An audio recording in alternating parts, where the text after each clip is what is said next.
Have you ever wondered how some people manage to endure the most challenging adversities and yet emerge stronger? This is the power of resilience, a remarkable quality that goes beyond mere survival. It's about flourishing in the face of adversity, growing and learning from the challenges that life throws at us. Now imagine a strength so profound that it not only endures decades of hardship, but also transforms an entire nation. That's the resilience we're talking about today. A resilience embodied by one man, Nelson Mandela. Mandela, a global symbol of resilience, spent 27 years in prison. Yet he emerged not with bitterness, but with a vision of unity and peace that changed the world. His life serves as an extraordinary testament to the power of resilience. So, what can we learn from this unique example of resilience? How can we apply these lessons in our own lives? Join us as we delve into the life of Nelson Mandela, a man who transformed adversity into a beacon of hope. Nelson Mandela, a name synonymous with resilience, has a story that is a testament to the human spirit's strength. Born into the Thembu royal family in Mvezo, South Africa, in July 1918, Mandela's early life was steeped in the rich cultural traditions of his ancestral lineage.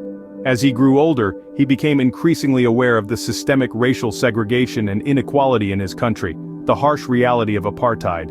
This sparked a fire within him, a burning desire for justice and equality that would shape the course of his life. Mandela's involvement in the anti-apartheid movement began in earnest during his years at the University of Witwatersrand, where he was the only black African student. It was here that he began to actively engage with political activism, joining the African National Congress in 1944 and spearheading numerous peaceful protests against the oppressive apartheid regime. His unyielding dedication to the cause of justice, however, came at a high price. In 1962, Mandela was arrested and sentenced to life imprisonment. The conditions he faced were brutal. He was confined to a small cell with barely enough room to stretch out his legs, forced to do hard labor in a limestone quarry, and subjected to inhumane treatment by prison guards. For 27 long years, Mandela endured these harsh conditions. For most people, such an experience would be soul-crushing. It could easily break one's spirit, shatter one's resolve, and extinguish the fire within. But Mandela was not most people. He did not allow the harsh reality of his circumstances to break him. Instead, he used this time to educate himself further, to strategize, to dream of a free South Africa. He refused to let the walls of his prison cell confine his mind. His spirit remained unbroken, his resolve unshaken. But Mandela was no ordinary man. His resilience was forged in the crucible of adversity. In the confines of a prison cell, Mandela transformed his adversity into an opportunity. This is where the essence of resilience truly shines, in the face of overwhelming hardship. You see, Nelson Mandela didn't merely survive his 27 years in prison, he thrived. He used this time to forge an unbreakable spirit, a spirit that would later guide South Africa out of the darkness of apartheid and into the light of a united nation. How did he do it? How did he transform the cold, harsh walls of a prison cell into a crucible for resilience? Mandela's resilience was rooted in a rigorous regimen of mental and physical discipline. He exercised daily, keeping his body strong and his mind sharp. He knew that a fit body nurtures a fit mind, and he harnessed this connection to his advantage. But his resilience went beyond mere physical strength. Mandela was a voracious learner.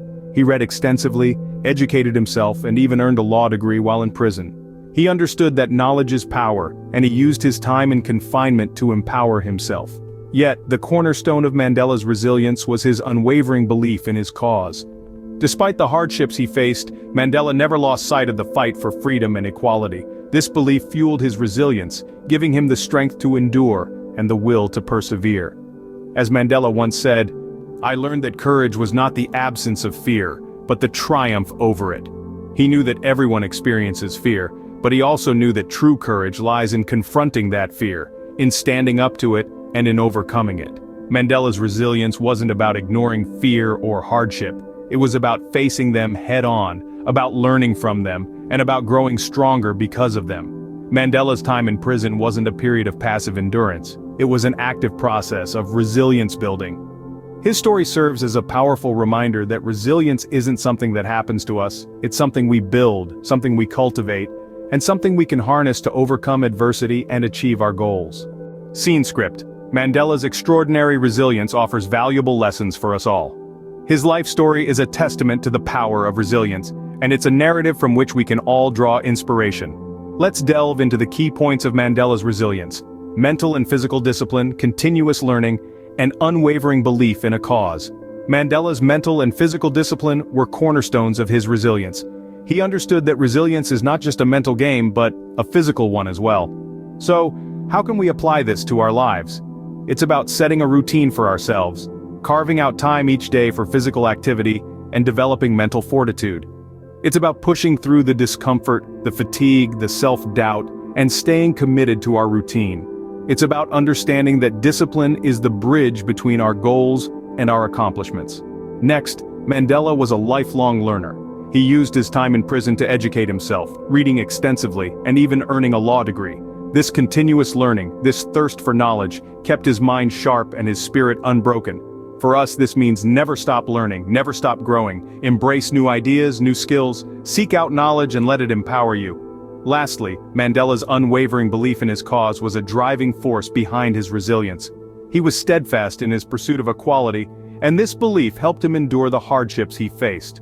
We too can find our cause, our purpose.